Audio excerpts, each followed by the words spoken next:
Good morning বন্ধুরা, শুভ সকাল, সুপ্রভাত। কেমন আছো তোমরা সবাই? আশা করছি ভালো আছো। আর তোমাদের ভালোবাসায়, ভগবানের আশীর্বাদে আমরাও সবাই খুব খুব ভালো আছি। তো আমার ভিডিওটি আমি শুরু করছি সকাল 8টা থেকে। এখন ঘড়িতে বাজে সকাল 8টা। তো দেখো সকাল সকাল প্রচুর কাজ পড়ে আছে। আজকে ঘরের অনেক কাজ, তোমাদের সঙ্গে সেগুলো শেয়ার করব। তো তার আগে করে নিচ্ছি টিফিন বানিয়ে নিয়েছি। এখন টিফিনে আমি সকালে 4-5টা রুটি বানিয়েছি, কোনো তরকারি করিনি, কারণ ঝামেলা করতে যাচ্ছি না অতটা। যেহেতু ছেলে মেয়েদের কোনো বায়না নেই, মেয়ে বলেছে বাটার দিয়ে চিনি দিয়ে রুটি খাবে, আর ছেলে বলেছে দুধ রুটি খাবে। তো ওদের সঙ্গে আমিও ওটাই খেয়ে নেবো। আর ও সকালেই বেরিয়ে গেছে, ও বাইরে থেকে টিফিন করে নেবে। তো এর জন্য কোনো ঝামেলা নেই। আর যেহেতু কাজ করতে হবে প্রচুর, এর জন্য একটু ভারী খাবার বানিয়ে নিয়েছি, যাতে ছেলে মেয়েদের তাড়াতাড়ি খিদে না পায়। আর এমনিতে তো খাবার টুকটাক খেতেই থাকে।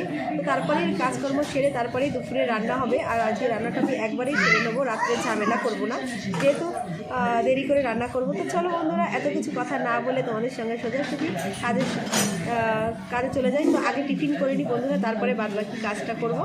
তো চলো আগে টিফিন সেরে নিই। उनको एक मोमोज वाला दिखाई देता है।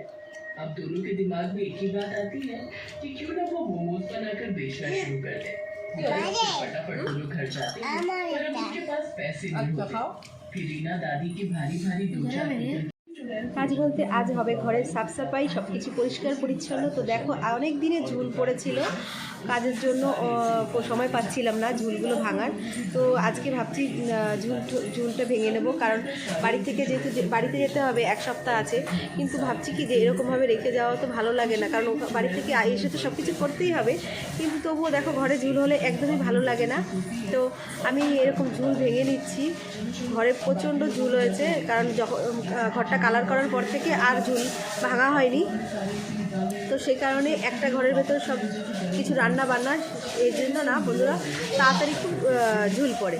তো দেখো আমি সব কিছু জিনিসপত্র ঢেকে রেখেছি, মেশিন, খাটের সব কিছু কাঁথা বালিশ এগুলো ঢেকে তারপরে ঝুলটা ভাঙতে বসেছি। আর দেখো মেয়েকে বলছি যে বাবা বাইরে গিয়ে খেল, কিন্তু ও কিছুতেই বাইরে যাবে না, ও ঘরের ভেতরেই ঘুরঘুর করছে আমার সঙ্গে। তো এদিকেও সর্দিও হয়েছে, ওর শরীরটা ভালো না, তবু আমার কথা শুনছে না। আর বেশি কিছু বললেই তো শুরু করে দেবে কান্না। তো আমি আর কিছু বলছি না, ওইভাবেই ওকে বাঁচিয়ে আমি ঘরের ঝুলকালি দেখো ভেঙে নিচ্ছি।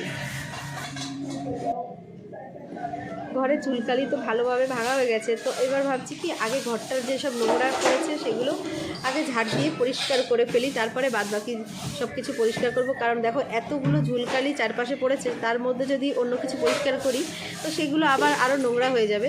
তো ভাবছি দেখো আগে ঝেড়ে ফেলি। আর এই দেখো এইটা হচ্ছে সোনার ছোটোবেলাকার বালিশ, সর্ষের বালিশ, আমার মা বানিয়ে দিয়েছিল ওর মাথা গোল হওয়ার জন্য। তো সেই বালিশটা এখনও আছে, এখন ওটা সোনা নিয়ে ওর পুতুলকে শোয়ায়। তো দেখো ও পেয়ে খুশি হয়ে গেছে, এতদিন ধরে আলমারির তলে পড়েছিল। তো আমি আগে এরকম ঘরটা পরিষ্কার করে নিই, তারপরে ভাবছি বাদবাকি যেসব জিনিসগুলো আছে ঘরের সেগুলো পরিষ্কার করব। আর দেখো বন্ধুরা, ঘরটা হচ্ছে গিয়ে সান না, এবড়ো খেবড়ো কোবা করা, মানে শুধু সিমেন্ট আর বালি দিয়ে আমরা করে নিয়েছিলাম, এটা সান করা হয়নি। সেহেতু ভেতরে মানে একটু উঁচু নিচু ঘরটা, এর ভেতরে প্রচুর নোংরা জমে থাকে, একবারে পরিষ্কার হতে চায় না। এর জন্য ঝাড় দিতেও প্রচুর কষ্ট হয়, আর মুছতে গেলেও ভীষণ কষ্ট হয়। তো কিছু করার নেই, যেহেতু এটা নিজের ঘর না, তো সেভাবেই অ্যাডজাস্ট করে আমি থাকি। এখন আমার অভ্যাস হয়ে গেছে। তো ভাবছি আগে ঘরটাই পরিষ্কার করে নিই, তারপরে বাদবাকি কাজটা করব। দেখো ঘরে এদিক ওদিক কত নোংরা জমেছিল এতদিন, কারণ না ছেলে মেয়ে কী করে বিস্কুট চিপস খেয়ে খাটের নিচে নয়তো যেখানে সেখানে গুজে রেখে দেয়। তো সেগুলো দেখো এখন এই ঝাড় দিয়ে বের করলাম সব। আর রোজ কী হয়, ওপর থেকে ঝাড় দেওয়া হয়, খাটের নিচ তলাটা ভালো করে ঝাড় দেওয়া হয় না। তো সেগুলো ঝাড় দিলেই বোঝা যায় যে ঘরে কতটা নোংরা জমেছিল। দেখো এরকম ঝাড় তো দিয়ে দিলাম, পরিষ্কার হয়ে গেল ঘরটা ভালোভাবে। তারপরে সব কিছু পরিষ্কার করার পরে ঘর মুছে দেবো। তো আগেই ভাবছি আলমারিটা পরিষ্কার করে নিই, কারণ আলমারিটা আগে পরিষ্কার করে নিলে তারপরে বাদবাকি জিনিস পরিষ্কার করব। তো দেখো খাটের পাশে যেহেতু আলমারিটা আছে, তো আলমারিটার পাশ দিয়ে এই পাশটা কাজটা দেখো বন্ধুরা কতটা নোংরা। কারণ কি করে ছেলে মেয়ে দুটোই ওই আলমারির উপরে পা বাঁধিয়ে দিয়ে টিভি দেখবে, নাহলে শুয়ে থাকবে। এই পাশটা কাজটাকে এত নোংরা করে দিয়েছে, তো বললে শোনে না, এরকমই চলতে থাকে আমার ঘরে।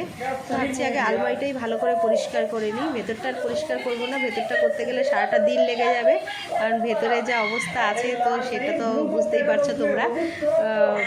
তো থাক, আজকে আর ভেতরটা পরিষ্কার করবো না, বাইরেটাই এরকম পরিষ্কার করে নিই, তারপরে একদিন সময় করে আবার ভেতরে সব কিছু পরিষ্কার করবো। তো আমি টিভিটাও এখন পরিষ্কার করে মুছে দিচ্ছি। বন্ধুরা দেখো, আমার টিভিটাতে হাত লাগাতে না ভীষণ ভয় করছে, কারণ আমি টিভির প্লাগটা খুলে দিয়েছি, তবুও আমার কীরকম জানি ভয় লাগছে, কারণ টিভিটা চলছিল একটু আগেও, আর গরম হয়ে আছে, হাত দিলেই না কীরকম জানি একটা চিরচির ভাব লাগছে। তো আমার ভয়ে ভয়ে আমি টিভিটা পরিষ্কারও করে নিলাম। তো এবার দেখো গ্যাসের টেবিল, ইন্ডাকশানটা আমি আজকে সার্ফ দিয়ে ভালো করে ঘষে পরিষ্কার করে নিচ্ছি, কারণ রোজ জল ঠল দিয়ে মোছা হয়, কিন্তু আজকে আমি সার্ফ দিয়ে মুছে নিচ্ছি সাবান দিয়ে। তো ফ্রিজটাও আমি এরকম উপর থেকে মুছে নিচ্ছি, ভেতরে আর করবো না। আর ওপরের যে টাওয়ালটা সেটা আমি আগেই ধুয়ে রেখে দিয়েছিলাম। তো আমার যেহেতু ছোটো জায়গা, তো ফ্রিজের উপরেই আমি সব কিছু জিনিসপত্র রাখি। তো দেখো, এবার আমি ভাবছি ঘরটা মুছে নিই, কারণ সব কিছু আমার মোছা কমপ্লিট হয়ে গেছে। তো আমি এবার ঘরটা মুছে নেব। তো দেখো, আমি এখন খাটের নিচটি, আলমারির নিচটা ভালো করে মুছে নিচ্ছি আগে, কারণ কোনা কানাটা ভালো করে পরিষ্কার করলে ভেতরটা তাড়াতাড়ি হয়ে যাবে। তো ফাইনালি দেখো বন্ধুরা, আমার ঘরের সম্পূর্ণ কাজ কমপ্লিট, ঘরটারও মোছা আমার হয়ে গেছে।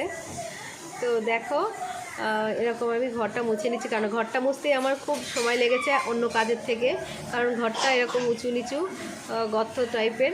তো ঘরটাকে ভালোভাবে ঘষে মুছতে গেলেই আমার অনেকটা সময় লেগে গেছে। তো যাই হোক, জাস্ট আমার সম্পূর্ণ কাজ কমপ্লিটও হয়ে গেছে। আর এই দেখো, ছেলে আমার গার উপর থেকেই জল ফেলছে, তাই ওকে আমি বকা দিচ্ছি, কারণ বাড়ি থাকলে এগুলো আমার মানে চলতেই থাকে, মুখ সমানে আমার চলতে থাকে। তো বন্ধুরা দেখো, সম্পূর্ণ কাজ করার পরে আমি এই ঘরটাকে তোমাদের ঘুরে দেখাচ্ছি, কেমন লাগছে বন্ধুরা বলো। আজকে আমার এই পরিষ্কার পরিচ্ছন্ন ঘরের সমস্ত জিনিস পরিষ্কার পরিচ্ছন্ন ভিডিওটা। তো বন্ধুরা, তোমাদের যদি ভালো লাগে থাকে প্লিজ আমার চ্যানেলটিকে সাবস্ক্রাইব করো, লাইক কমেন্ট শেয়ার করো। তো বন্ধুরা, আজকের মতো এইটুকু, টাটা।